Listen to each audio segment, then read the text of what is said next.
and I'll hand it over to Deputy Mayor Kistemaker. The Council of the Corporation of Township of Hornepayne would like to begin by respectfully acknowledging the land on which we gather here today is Treaty 9, 1905-1906 territory, the traditional lands of Indigenous peoples. As we work towards reconciliation, may we all live with respect on this land and live in peace and friendship within all its diverse peoples. Thank you, Peter. There's no review or note any changes to the agenda, so if I can get a mover and a seconder to approve as presented, moved by Councillor Dragos-Max, second by Councillor Peter Kistemaker. Be it resolved that Council does hereby approve the agenda as presented. Those in favor? And that is carried. Declaration of pecuniary interest, declaration of conflict of interest, Council. You can do that at any time, and if such a situation arises throughout the meeting, I don't have paperwork as of right now.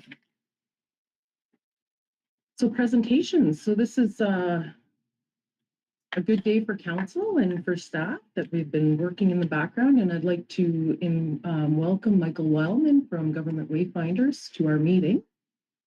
And you can take it away, Michael. Nice to have you virtually in Hornepayne again. Always great to see you. Hi, Council. It's a pleasure to be here again. Thank you. I'm here with David Reed, whom you also know. This evening, David and I will be splitting presentation duties. I'll proceed with the first portion, and then David will wrap up with the second half, if you will. So I will be starting with the property standards bylaw and moving into the care and use bylaw, and David will finish with the minimum maintenance standards. So if you'll bear with me 1 minute, I'm going to share my screen. Yeah, no problem at all. Welcome, David. Glad to have you here as well. Always good to see you. Yes, thank you, and good to see everyone again.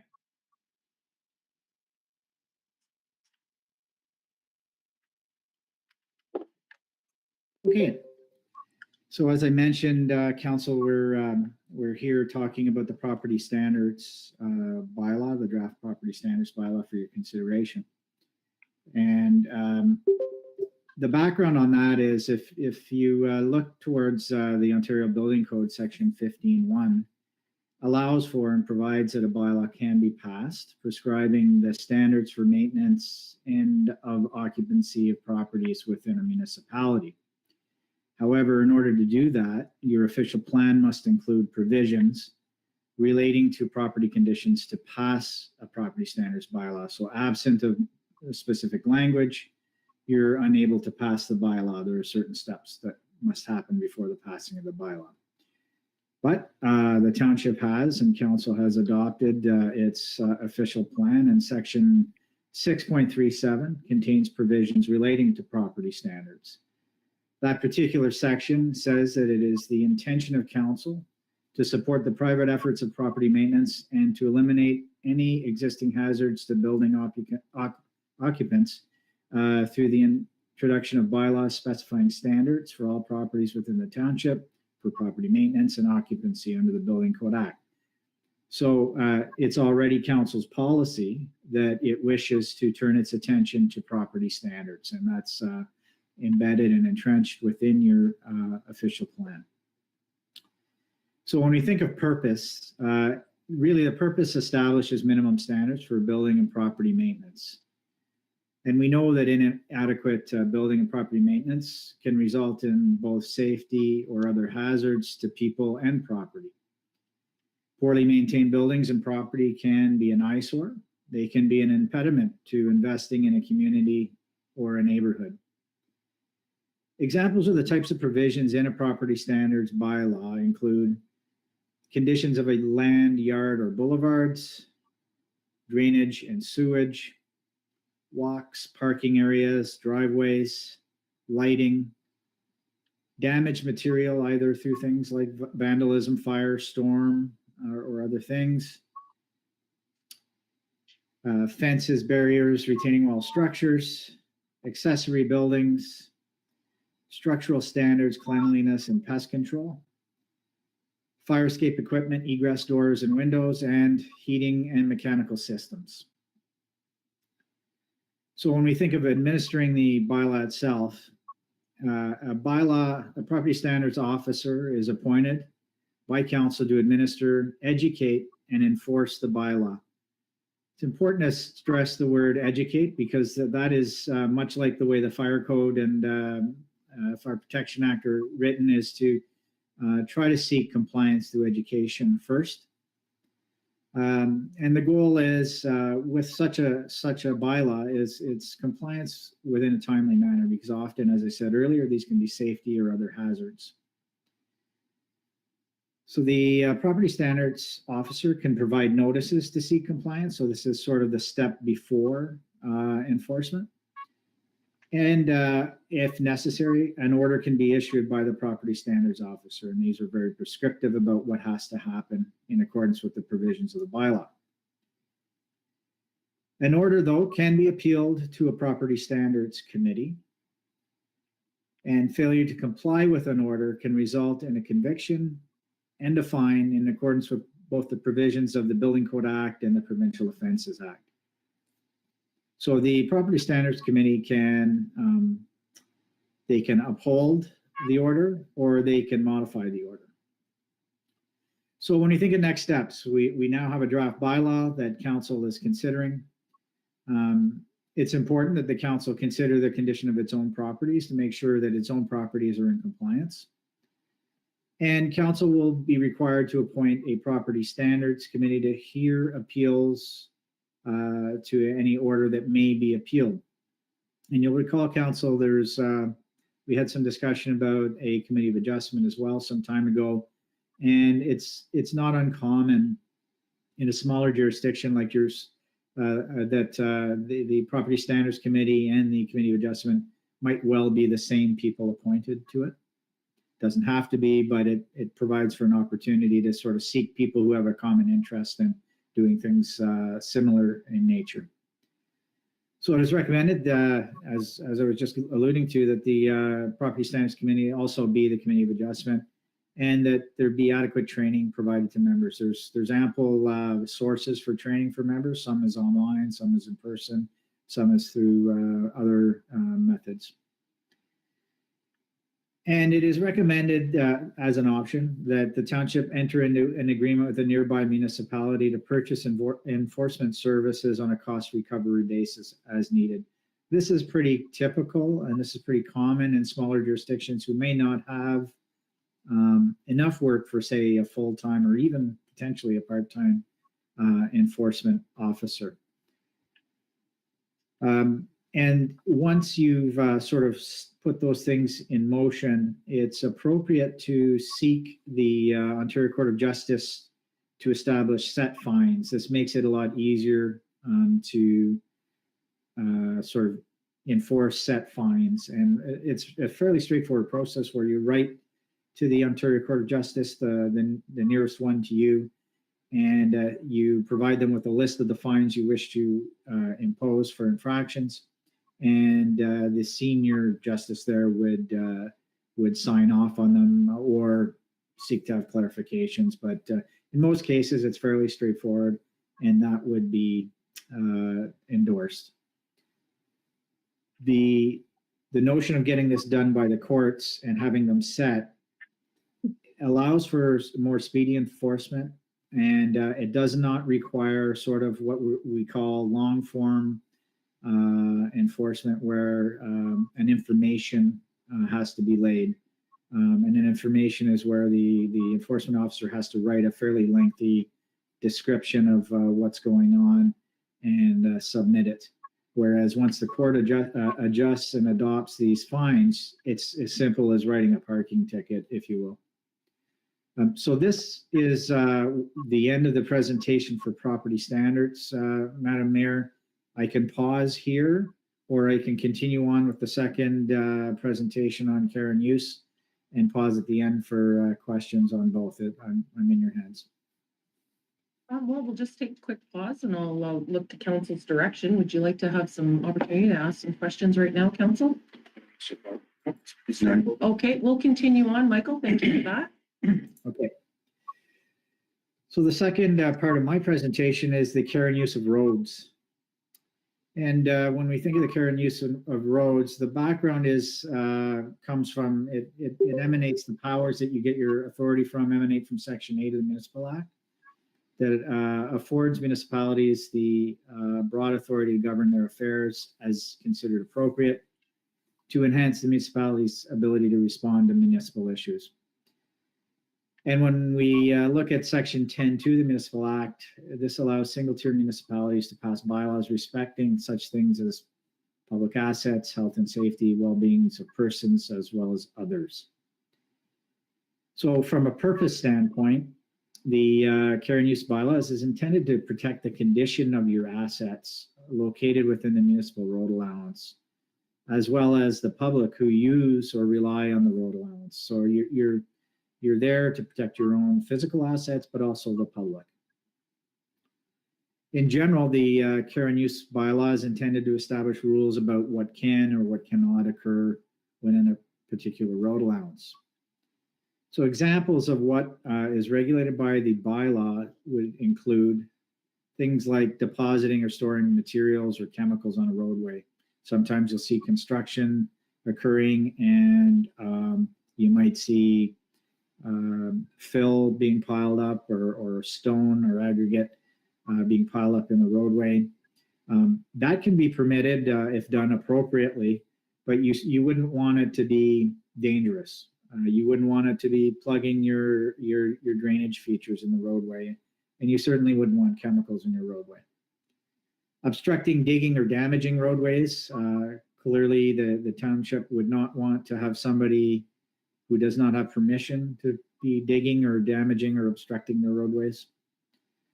Occupying the roadway, this could be many different things. It could be somebody selling something from a vehicle, or it could be other sort of temporary or permanent occupation within the roadway.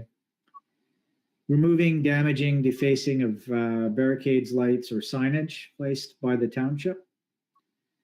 Erecting fences, walls, or other things in a roadway.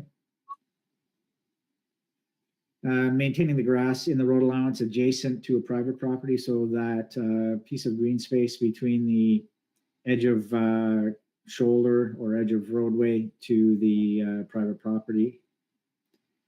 Storage of garbage or debris, you wouldn't want that in, say, for example, your ditches. So when it comes to administration, much like the property standards officer, a bylaw enforcement officer can enforce the care and use bylaw. The goal, very similar, is to seek compliance within a timely manner. And penalties and fines as provided for in the Municipal Act and Provincial Offences Act are available if convicted. And much like the other property standards bylaw, it's also recommended that the township seek to have set fines approved by the Ontario Court of Justice, again, for this smoothness and quickness of processing fines. So with that, Madam Mayor, you have the two draft bylaws. Are fairly lengthy documents, but I'm more than happy to respond to any questions you have tonight, or should council wish a little time to mull it over and they have any written comments, I'd be more than happy to provide responses through to Eileen. I should note we did vet certain aspects of the enforcement piece through your township lawyer just to ensure that there was comfort there, and we made some adjustments to satisfy their requirements. Okay, thank you, Michael. I will open up the floor for questions from council.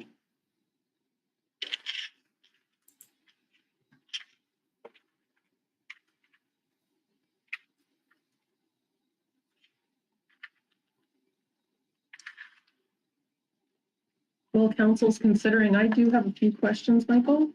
Sure. Yes, I'll start with my last question, is just what exactly are you suggesting when you say timely manner?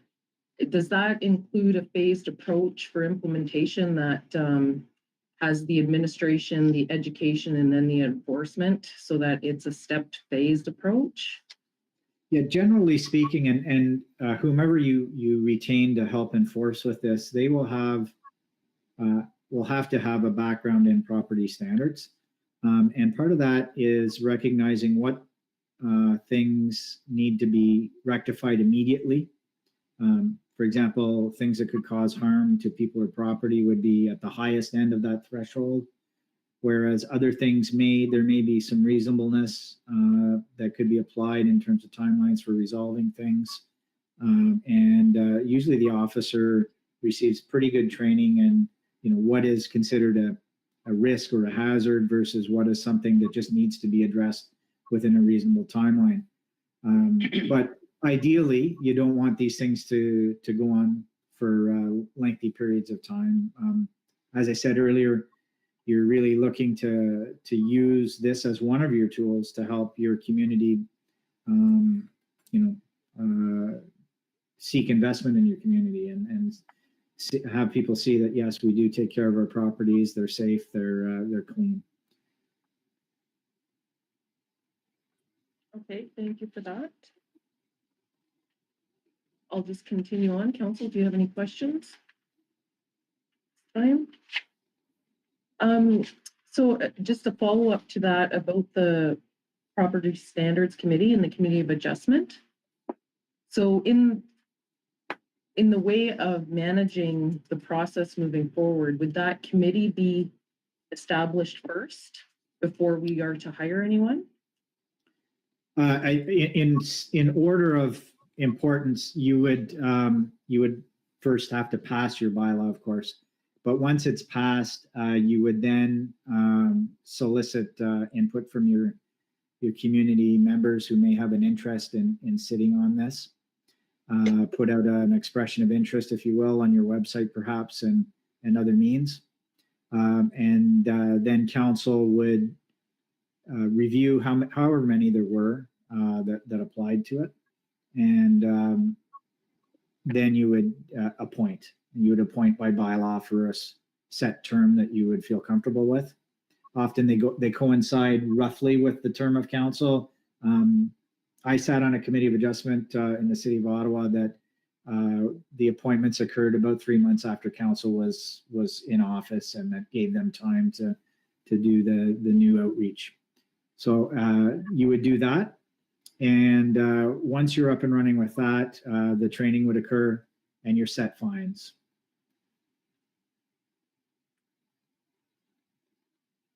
Okay, thank you.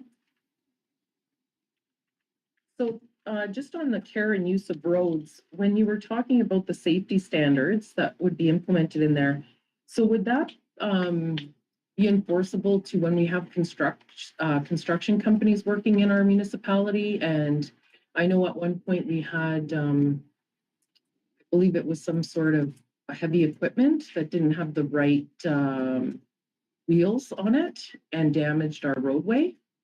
So I guess it's a twofold question. First, would it apply to that? And then if so, would we have to ensure that the companies would know that we have this bylaw that they have to adhere to as well?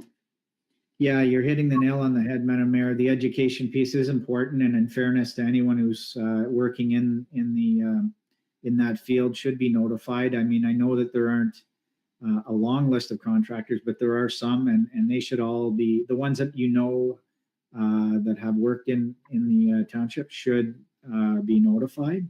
And there is a provision in there about damaging the roadway, so that would be an enforceable tool. You would also likely put that, I would suggest, on your website under one of those tabs that talks about construction and building within the township.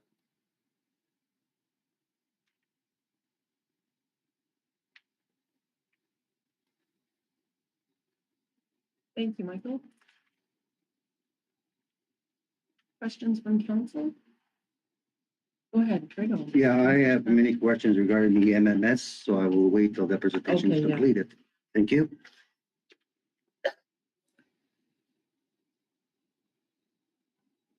I have a few more, Michael. Okay, I will switch my slideshow. Just bear with me. Okay, the first question that I have, just in regards to this still, is the conditions of our own property. So when we hire the officer, we could phase that in because we're going to have a budget for that to ensure, like, we have to be the leader in this. Yeah, the approach you take, enforcement is a little different than other bylaws, and so the approach you take can be one of that would start with, well, first of all, the township would look at your own properties, as you say, but you could also sort of provide sort of broader community notice that this will be, it has been passed. There will be a 4-month adjustment period, if you wish, of something like that. And you could put that out for people to be aware of it, and that if they have any questions, they can contact either people at the township or the enforcement officer that you select. Okay, great. Thank you for that.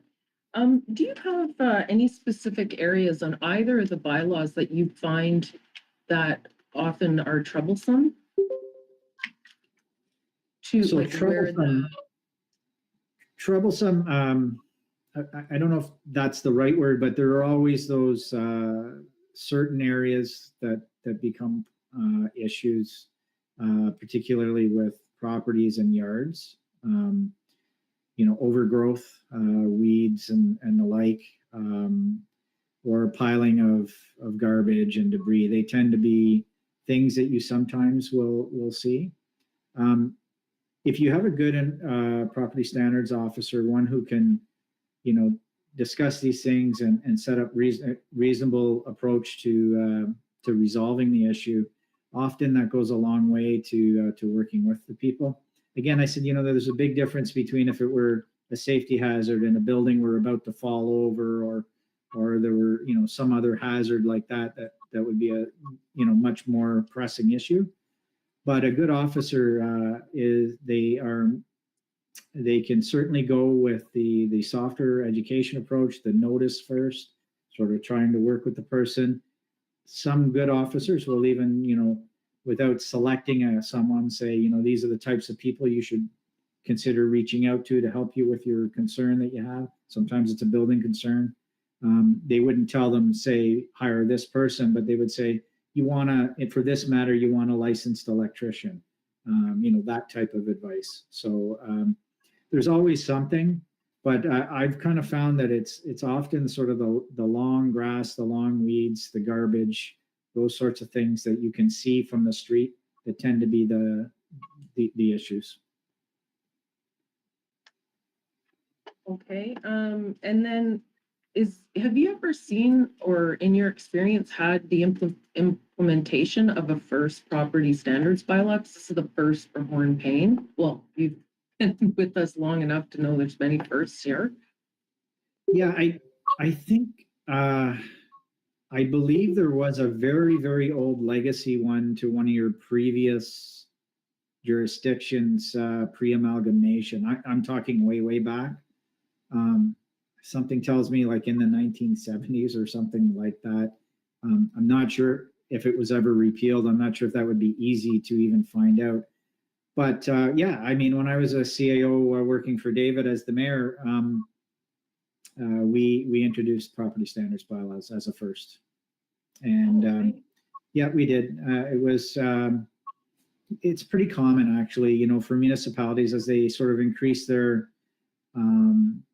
desire to bring in investment and that sort of thing, where it starts to become one of those tools that are there and available to them if needed. Okay, thank you for that. Just one other question concerning I'm not sure if it would fall under the care of use and roads or property standards. I know one area that we're going to have an issue with, and I'd like to be proactive about it, is we get quite a few individuals in our community that still heat off of wood, and they deliver the truckloads of logs into their Right. yard. So that Yeah. would definitely fall under the safety and hazard protocols on each, depending on where it's stored. Yeah. So do you have any items like that? How could we proactively help or assist? Like, I don't think it's going to go away. Like, my first thought was, should we have a piece of Hornepayne property that they can put them on that's fenced or something, like a use for service or something? Yeah, so this is something beyond firewood, Madam Mayor, you're talking about big logs? It's firewood, but they're full truckload. I'm not sure, maybe 16. 16-foot logs that are left on the, sometimes I've seen them on adjacent property or on the front of the whole property. Right. And they are concerning because of the fire hazard and the safety hazard of them. And I just know as soon as when we look at the bylaw, they're going to be an infringement of the bylaws. Yeah, I think they could be if the fire chief were of the view, for example, that it was a fire hazard, or if there was a drainage issue potentially being caused by it, that sort of thing. I think that again, a good property standards officer may be able to work with the owner to come up with sort of an orderly solution to the problem. You know, I'm assuming that there is room to make that happen, but I'm sure if it was stored in an orderly manner, that it probably wouldn't be as significant an issue as if it were just sort of piled up, you know, in the front of a house, if you would.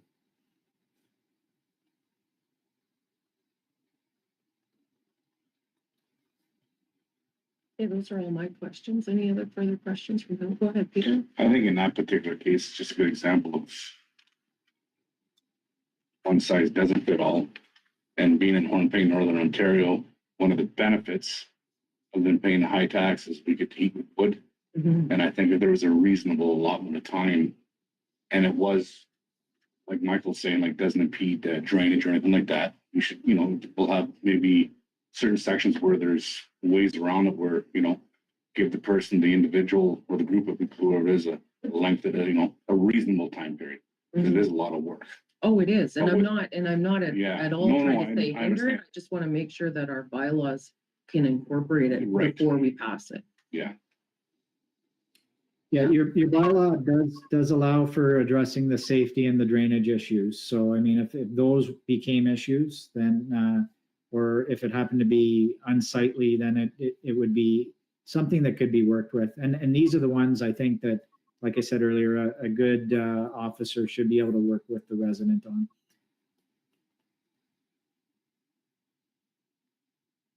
Oh, go ahead, Linda. How many people should be sitting on your committee?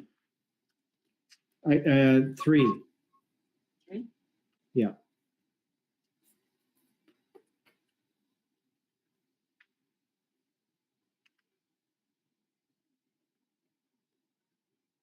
Go ahead.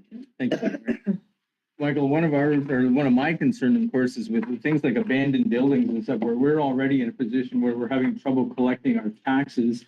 Then we add these cleanup fees or lot fees on, and we're just digging ourselves into a bigger hole. We're adding more money onto something that, and if we spend resources on it, it's money that we're not probably ever going to get back. So that would be my concern, is how do we navigate that kind of a path? We look at a house that we know should be tore down. Obviously, we send somebody in to cut the grass because they're 3 feet high. That's money we're never going to get back. So that would be how do we navigate that kind of a judgment? Yeah. So, yeah, that is a common concern we hear a fair amount.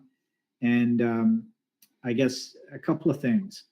I was involved with a property in a village along the St. Lawrence River at one point in time, and the building had been deemed unsafe by both the fire chief and the chief building official.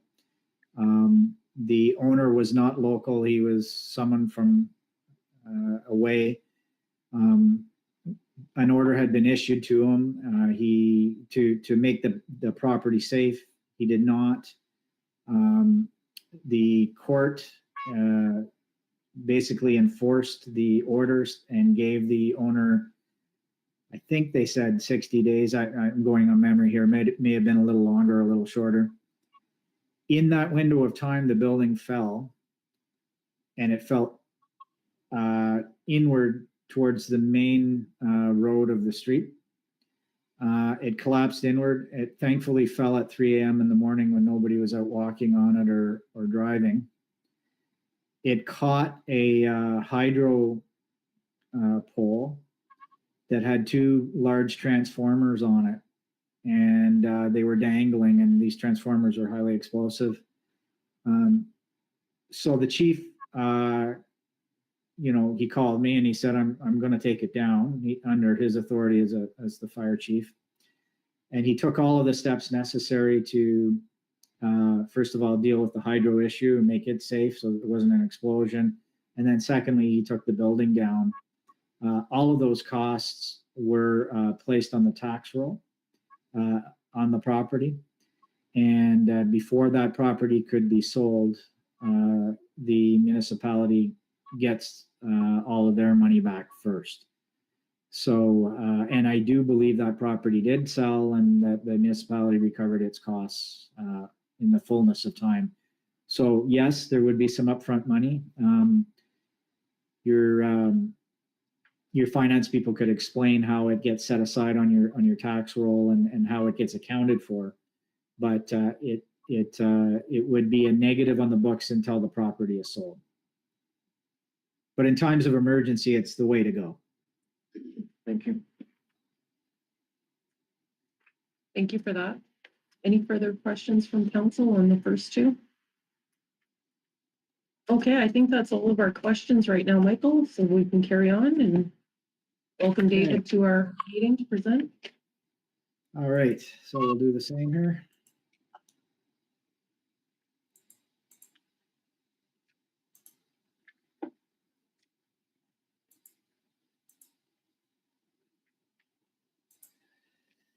Okay, David.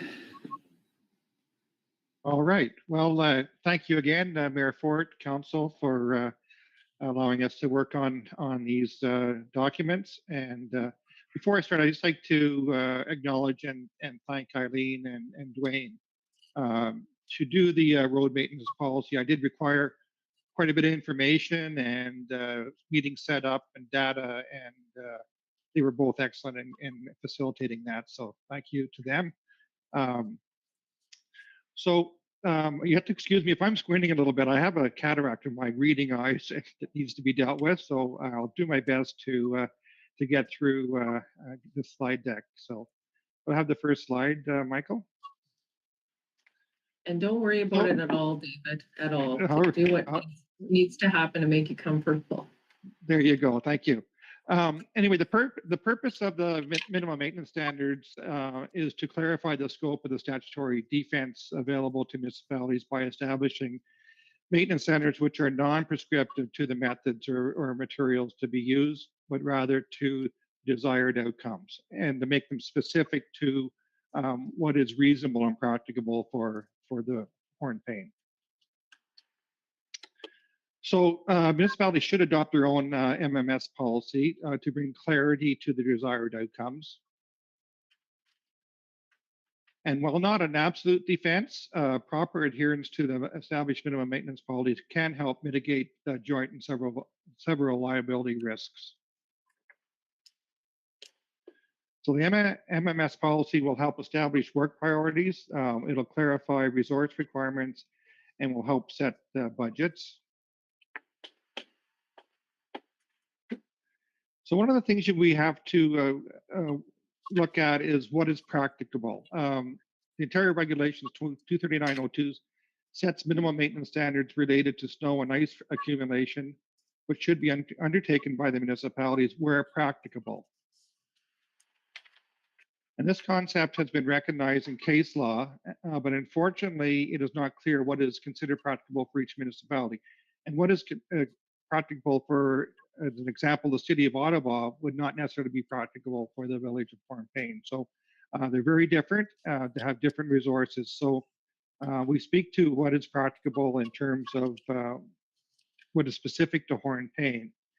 And we did vet this through the township solicitor, and both in terms of the definition of practicable, as well as a couple of specific incidences that is applicable to Hornepayne. So the definition that we developed is practicable means activities or standards that are reasonable and able to be accomplished given the Township of Hornepayne's limited financial and human resources and Hornepayne's winter climate.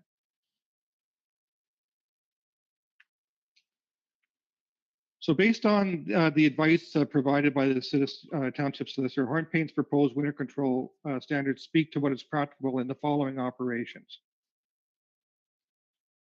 So the MMS regulations require resources to be deployed as soon as practicable after snow accumulation reaches the Class 5 regulations.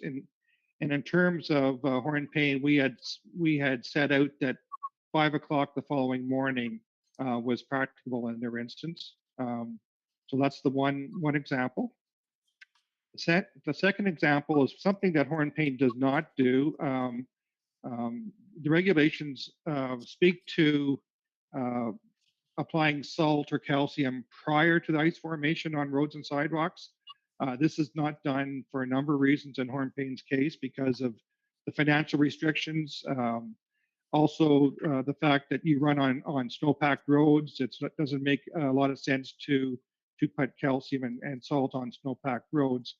So we're getting ahead of this and saying that in Hornepayne's instance, it is not practicable to pre-treat for ice.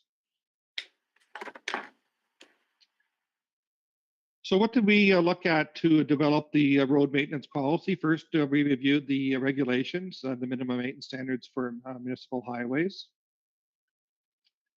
We reviewed related case law. There's a number of good case law examples out there where municipalities were brought to court over minimum maintenance standards and the rulings that were found as a result of those cases. We reviewed Ontario Good Roads Association's related policy and information. We reviewed best practices from other municipalities. We interviewed township staff. And as we mentioned, we spoke to and received direction from the township's lawyer on the legal aspects of the document. So looking at the policy content, the document really follows the same format as the actual regulations in terms of what the requirements, expectations are for the Township of Hornepayne. The document layout, we first look at the classification of the roadways. This is where I needed a lot of data from Dwayne. There was a lot of gaps in the data that was necessary to classify the roads, and we got that in a really timely manner. And it turned out all the township roads are either Class 5 or Class 6 roads, in which case they're maintained to Class 5 requirements. So further on the layout, when we get into winter control standards, we speak to what are the minimum expectations for snow and ice removal. We identify areas of known concern. There's 5 or 6 areas that are known to the township to be of concern when as it relates to winter control, whether there's icy roads or drifting snow. Those areas have been identified and are in the document itself. The procedures to declare a significant weather event. There's sometimes when there's storms of a nature, either whether it's the amount of accumulation, whether it's back-to-back snow events, that staff are just not able to keep up and meet the requirements. But there is the ability to declare a significant weather event, and that basically stops the clock until the event is declared over, and in which case then you're back on the clock in terms of dealing with snow accumulation and ice. So this, but there is procedures to declare that significant weather event, and the document speaks to that. So the road maintenance standards. So the minimum expectations for the maintenance of roads, sidewalks, signage, and luminaires. We speak to all of those. And the layout in there, or actually calling on is the hours of operation. So the hours of service requirements related to Ontario Regulation 555-06. And this is one area where I spoke to earlier, where you may have already maxed out in terms of hours of the operators. The snow is still coming down. You're not meeting your minimum maintenance standards, and that's where the significant weather event declaration is an important tool. And compliance with the Employment Standards Act. And then in the appendices, we gather the data and as it relates to the road classifications, and that's basically speed limits. If they're posted speed limits, it's whether it's 50 kilometers an hour, 60 kilometers an hour, 80 kilometers an hour, or if they're not posted in terms of Hornepayne, if it's in the village of Hornepayne itself, those roads would be a 50 kilometer an hour speed limit if they're not posted. And outside of the urban area, they would be 80 kilometers an hour. And that may affect the road classifications depending on the number of the average annual daily traffic on them. So the busier roads, if you're really close on the classifications, we would recommend getting some speed limits posted on those roads. But I think we were fine with the data we got. It also speaks to the snowplow routes. You have 3 snowplow routes. We get into some details of what those snowplow routes are and what the priority routes are, where the emergency services are, hospitals, schools, fire departments, to give some priority to those areas. So the snowplow routes are set out. We talk about the notices. We give examples of notices that would be required to declare a significant weather event.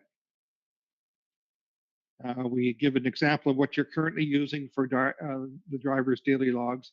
And I can't emphasize enough the recording of events. Should you have a situation where you're brought to court on minimum maintenance standards, the record keeping is paramount to defend what you're doing and the fact that you are meeting your requirements.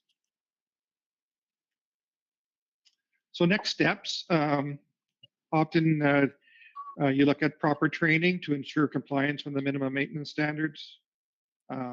It's important that the people that are dealing with minimum standards understand what those standards are and are comfortable with them. Again, we're talking about record keeping, whether it's patrol logs, the maintenance of activities, vehicle maintenance, circle checks, etc. Record keeping is very important. And data analysis. The data analysis is primarily to see if there's something that it might be affecting your minimum maintenance standards to be able to deal with changes. It's also important when it comes to budgeting to know if you ran over on minimum maintenance budgets in 1 year. Data will often show why, and that it's a good tool for when it comes to budget preparation. Improvements to the township's fleet for reliability and reasonable redundancy during winter control. You have equipment in place now that works. Some of it is aging, and there's not a lot of redundancy there. So it's just to have a plan in place should something break down. How you're going to fill those gaps, and as the equipment ages, to make sure that that you have equipment that's reliable, that can do the job. So that's important to take those considerations in your financial capital forecasts. Proper monitoring and record keeping. Again, if you go to the courts and you say you're meeting the standards, but you don't have records to prove that, you're going to be in a lot of trouble. So that record keeping is paramount. And again, it's back to patrol logs, weather monitoring, record keeping systems. If there's ways to improve that the township can afford, or whether it's just policy in place to improve those record keeping, that would be important to do. There's also a few roads. We got enough data that we felt comfortable in our classifications, but there was a few, the priority routes, which Dwayne thankfully got me some quick traffic counts on those, but I would recommend that the priority routes, the collector roads, the roads in front of schools and hospitals, fire departments, that those priority routes, that you have a program where you update those traffic counts to ensure the classification remains as per the policy document. There's a couple of priority routes that don't have posted speed limits, and I would suggest that it may be advantageous to look at posting speed limits, particularly in front of the schools and hospitals, to make sure this traffic is slowed down to 40 kilometers an hour. Because if it's not posted, it would default to 50 kilometers an hour. So something to look at. And posting of warning signs in the susceptible areas of known concern, just to bring heightened awareness to the travelers on those roads, whether you're pre-warning them of drifting snow possibilities, if it's steep roads, steep hills, which may get icy, warning signs on those would be proactive in terms of telling the travelers that there's areas that they should be aware of.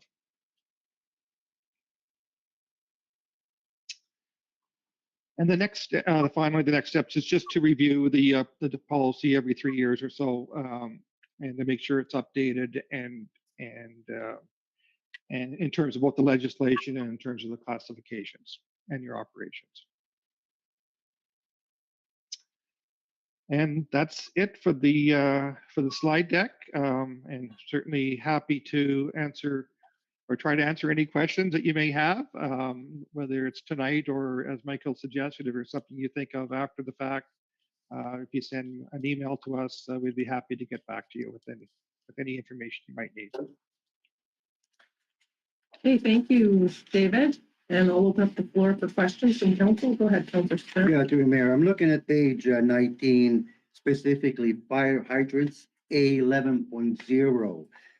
First item, public works staff shall remove and clear snow that is obstructing access to any fire hydrant as soon as feasible. I find feasible very vague, but I'll tell you why. Last couple of years, Buck did a fantastic job. Going back 6-7 years ago, 30% of our fire hydrants were covered. You couldn't find them. My question is, obviously, we as a municipality would be liable, correct? I would say correct. If there was an event, a fire event, and the fire department showed up and could not find or get access to the fire hydrants, that would be troublesome. So the feasible seems kind of vague. That's what I'm driving at. I think there should be a time frame. I mean, it's not the highest priority, but it should be one of the highest priority, especially a fire hydrant. I mean, that would be up to public works manager to make that decision. I respect that. Okay. I'm looking at another thing that, first of all, there's the clearing. There's also visibility arms that you can actually put on the fire hydrants that would, if they are temporarily covered because of snow operations, that you at least would be able to know where they are. So that's another option as well. But we can look at the word feasible, and I can discuss that with Michael and make changes. Yeah, I'm aware of the arm, but again, it's time is of essence. You don't want the firefighters who are there to fight the fire not clear around the high fire hydrant. I have a real problem with that. Okay. Page 35, I'm looking at table B4, potholes and paved surfaces of a roadway. And you made a comment a couple times, we're class of highway number 5. Yep. So basically, we have 1,000 centimeters squared, 8 centimeters deep. We as a municipality do not have to act on that pothole for 30 days. I want to clarify that. Is that correct? Once you're through your road patrols, once you become aware of the pothole that exceeds those requirements, with a class 5 road, you have 30 days to undertake a repair. And it's a great report. The other thing you're talking about snow accumulation, I get that. But some parts of our community, I've been here 40 years, the accumulation only might be 4, 5, 6 inches, but we get a lot of snow drift in certain parts of the town. This is factual. I know the West End as high as 4 or 5 feet for about 15, 20 meters. Are we liable for that? Because I mean, the think priority. Yeah, I think it doesn't matter how the accumulation, if it's in the traveling portion of the road, whether it's through drifting or whether it's through actually snowfall. The accumulation requirements of 10 centimeters would apply. So that's why there's a couple of areas of known concern that we've talked about in the report, that there is drifting problems. I did talk to Dwayne and whether you could look at snow fencing or living snow fences, and he didn't think that was practicable. So it's just a matter of more monitoring, more patrolling in those areas. Put them in the priority route. But those areas of known concern are visited first, along with other priorities, obviously. So they just need more awareness, and then I suggested putting warning signs on them that make the travelers aware of drifting snow. You do what you can. In a lot of cases it can't be perfect, but you do what you can in those areas. Okay, thank you very much. Thank you. Thank you, Councillor Stark. Any other questions from council?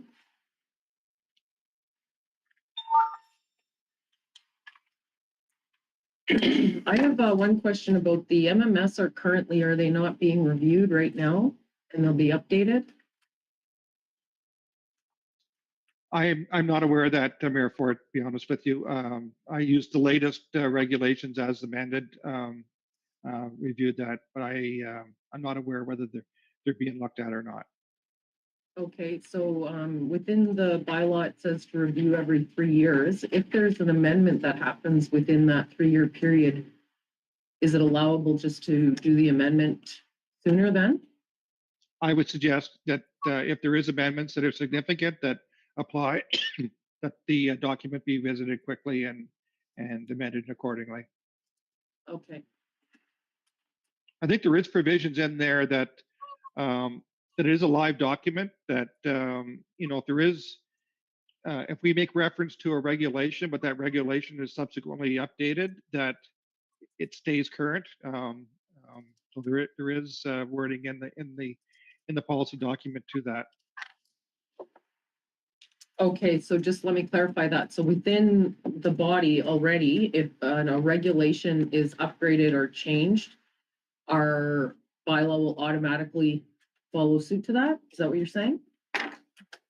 Just Sorry, I didn't see that in there. So in the introduction, it says here, references to legislation imply the most recent statute as amended. Thus, this policy need not be amended to maintain the applicability of such references. So, we might reference like a number 23902 as an example. It may change, but so that would then refer to the most updated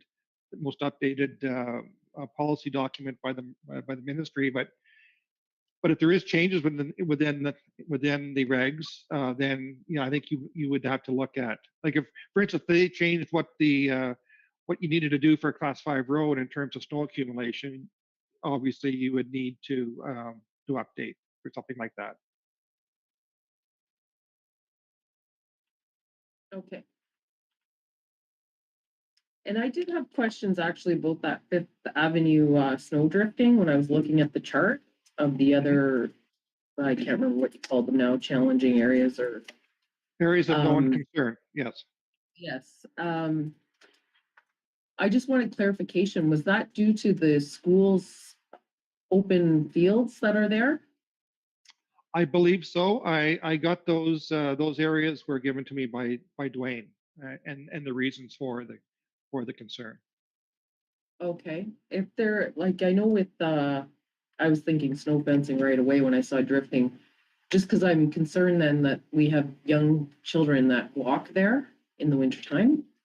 Mhm. And when we don't have busing services like we had this past winter, it could be a safety concern. Are there other methods to stop drifting that could be implemented? Ideally, depending on financial resources, a living snow fence where you put up evergreen trees as an example, that will essentially will provide a living snow fence. You know, you save having to deal with them every year, putting fences up and down, and they're more attractive. So if that is practicable in terms of the area, that is a good solution as well. Okay, just on that, when you say a living snow fence, can it be like an evergreen tree? Or Yeah, does it have absolutely. to be like a cedar hedge? No, it could be an Or evergreen tree. That's Okay. often used. You bunch them together so they kind of form a snow fence. And you actually see them a lot on the provincial highways now. They utilize living snow fences quite a lot in areas of concern. Okay.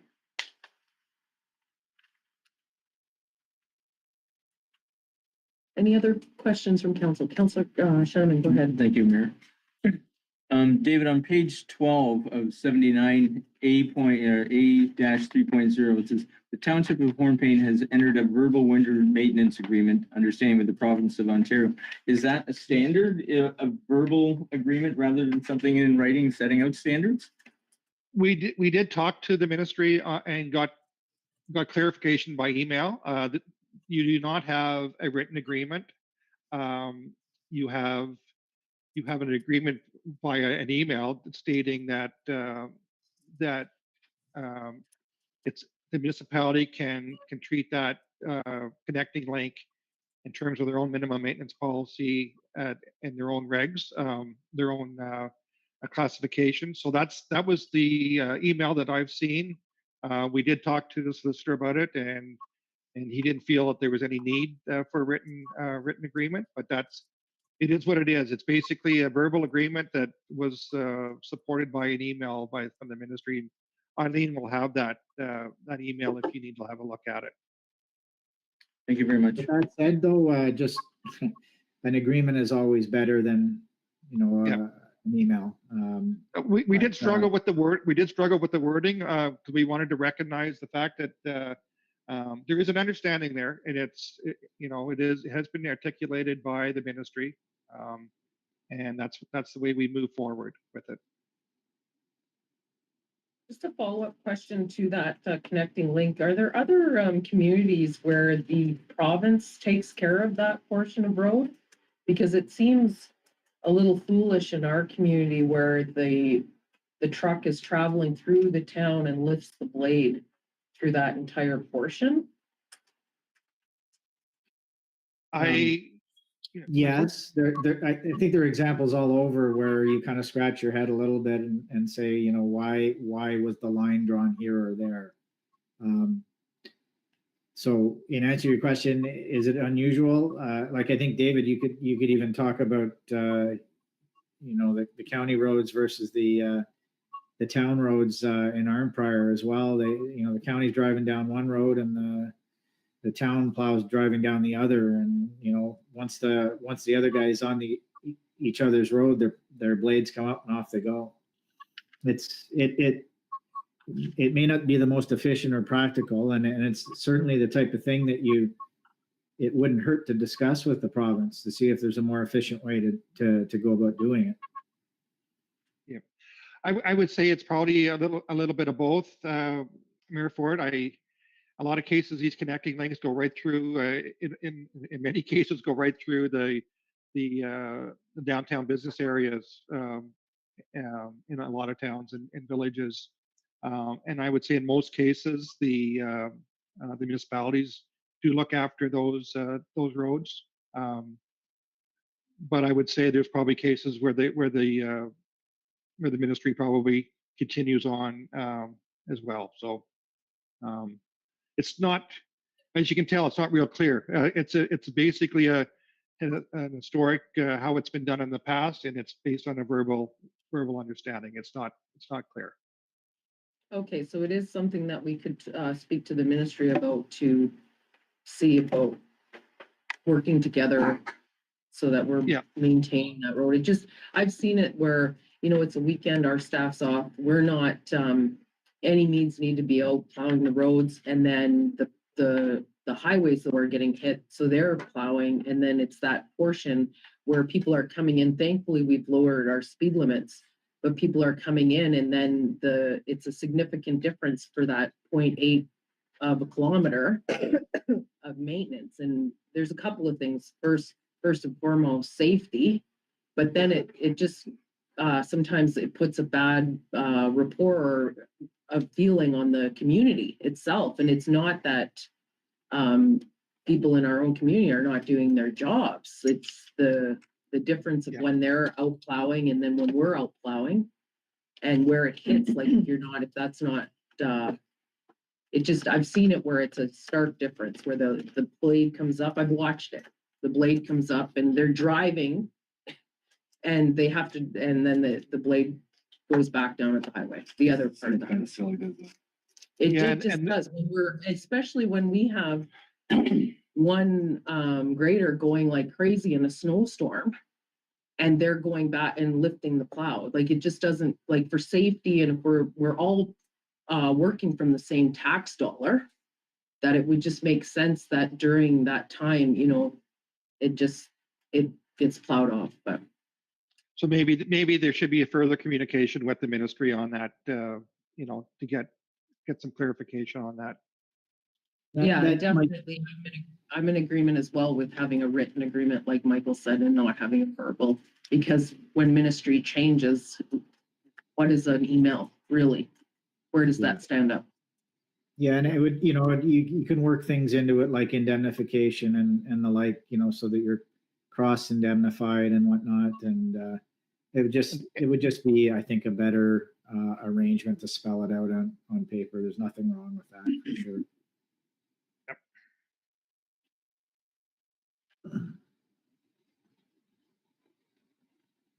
Any other questions from council? Okay, I'm not seeing any other questions right now from council. Both of Michael and David, you both alluded to that we can have opportunity to email you. I'm just wondering of next steps. Yeah, so if there is anything, you know, that comes up in the next week or two, we would encourage you to, through Eileen, just send them to us, and we'd be more than happy to provide any feedback. We'll take a look at the one section that Councillor Stefanik had identified with the word feasible. I would say, and I know, Mayor Fort, you've been pretty active with OGRA. The whole joint and several liability thing has been a big issue, as you know, and all that has to happen is a municipality has to be found only 1% liable in a multi-liability suit, and the municipality may have to pay the entire claim. So getting this MMS through and approved, and getting your public works team up to speed on it, I think should be one of your higher priorities to mitigate those risks. So in terms of us getting back to you, we will get back to you within a matter of a few days. Once we hear if there's any follow-up comments, we'll take a look at that one section, and then we would encourage council to pass the MMS as soon as possible after that. Okay, I'm just looking at our scheduling right now. There's no way it would be ready for the 17th. That's our next July meeting, right? July 17th, yeah, I do. Okay, and our August meeting's the 14th? August is 14th, yeah. Okay. Okay, so if we're looking at scheduling timelines, just because this is the 3rd and give staff time and yourselves time to try and get it on the 17th would be quite limited. Unless, how quickly is the turnaround if we say gave council until Monday to get all of their comments in? I mean, I'm assuming there won't be, reams and reams of questions or comments, but, we could respond within a matter of a few days. I'm quite sure. Okay, it's just our, for the 17th meeting, we'd have to have it submitted in, the bylaw form by the 10th. If Eileen knows it's coming, we can stack it in there. I'm sure we can be flexible with those timelines. If you could get back to us by the early part of the 8th, then we would have the 8th and the 9th to do whatever we need to do. And then we'll amend that one section as well. And hopefully by the 10th, you've got it again and you're ready to attach a bylaw for adopting it. Okay, great. So, council, Monday, the 8th. And I'm gonna put, the morning on that. I'll say 10 a.m. and then that way they have the rest of the day work on any of the comments. So that we have it back to council by the 17th.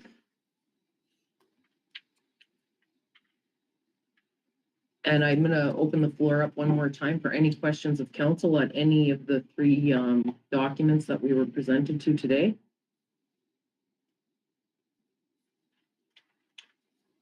Okay, I'm not seeing any further, oh, yeah, go ahead, Councilor Shannon. So, thank you, Madam Mayor. Michael, I had one, or I guess maybe David, I had one A23 on page 25 of 79. And the wording said improving township record keeping. And I just wasn't sure whether or not the record keeping wasn't being kept properly, or if we just want to make sure that we have the adequate record keeping. And when I read it, I didn't want to see an insinuation that the records weren't kept properly and taking away from the staff that were doing the record keeping. That's on page 25. Yeah, no, no, there certainly is records being kept. I think it's always, there may be ways of improving, and there could be tracking software. There could be a number of different things in terms of technology that could be used to improve record keeping. I think in terms of ongoing training, there might be training opportunities through OGRA as an example, to just make sure you're on top of what is the best way of keeping the records, because the records are critical. If you're found yourself in court, those records are going to be a critical component, that you have proof that you've been meeting these standards. And you do have a GPS system, so that is a big step that a lot of municipalities don't have. So when the blades are on the ground, you have a record of that, where they are, and time stamped and everything. So and not to suggest that you're failing in any of that, but just to bring emphasis to the fact that you should be looking at ongoing ways to make sure you have keeping the best records that you can. I think just as an added comment, that could also be applied to sort of, once you pass your MMS, you now have sort of your marching orders. So adapting your record keeping now from what they once were to your new MMS would be another way that you could improve it. So just, tightening up based on your new MMS. Thank you. Thank you for that. Any further questions, council? Okay, I'm not seeing any further questions, Michael and David. I would like to thank you for presenting tonight. Council knows that they have until Monday the 8th to get back to you by 10 a.m. with any further comments or questions on these 3 documents. And our hope is to proceed on July 17th with passing them. And we do have a motion to accept the 3 documents as information only. If I can get a mover and a seconder for that, council. Moved by Councillor Peter Kistemaker, second by Councillor Ted Sheneman. Be it resolved that council does hereby receive the property standards and care and the use of roads presentation, the draft property standards bylaw, the draft use and care of roads bylaw, the minimum maintenance standards presentation and the draft road maintenance policy minimum maintenance standards for the Township of Hornepayne provided by Municipal Government Wayfinders as information. Any further comment on the presentations or comments on the motion? There being none, I put that to a vote. Those in favor, and that is carried. Thank you, and I wish you both a really good night. It's always good to have you, even virtually. I wish you were more in person if we were closer, but virtual works. Okay, Thank and just you. thank you, and one, maybe Dwayne and the fire chief could just have a quick conversation of what they feel would be feasible in terms of the hydrants, and if you want to send us off a quick email on that, that would be good, because Dwayne knows better what they can handle in terms of after the snow event and they get caught up. What can they how quickly they can respond to that. So that would be good to know.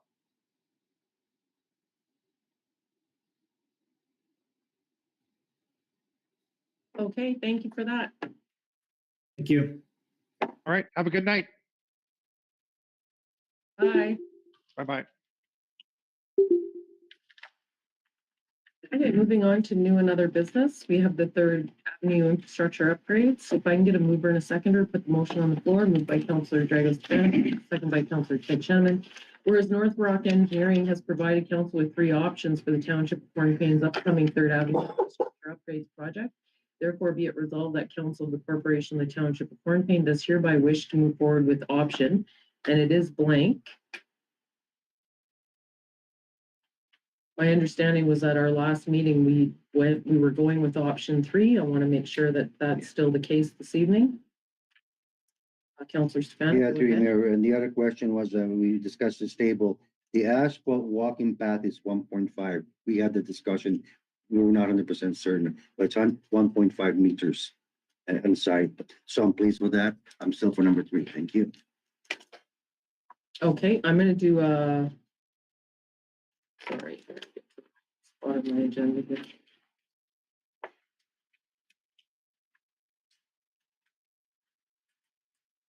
Okay, so it's option number 3, the widening to accommodate paved walkway. And we have, if there's no further discussion, that's the motion as read with option number 3, and I put that to a vote. Those in favor? And that is carried.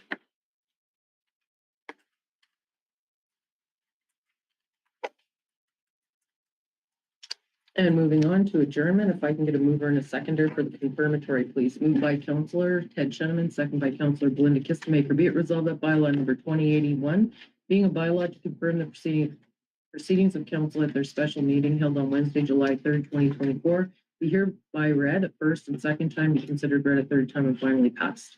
Those in favor? And that is carried. Adjournment, moved by Councillor Dragos Stefanik, second by Councillor Peter Kistemaker. Be it resolved that council does hereby adjourn the special meeting of council held on Wednesday, July 3rd, 2024 at 7:13 p.m. Those in favor? And that is carried. Thank you, council.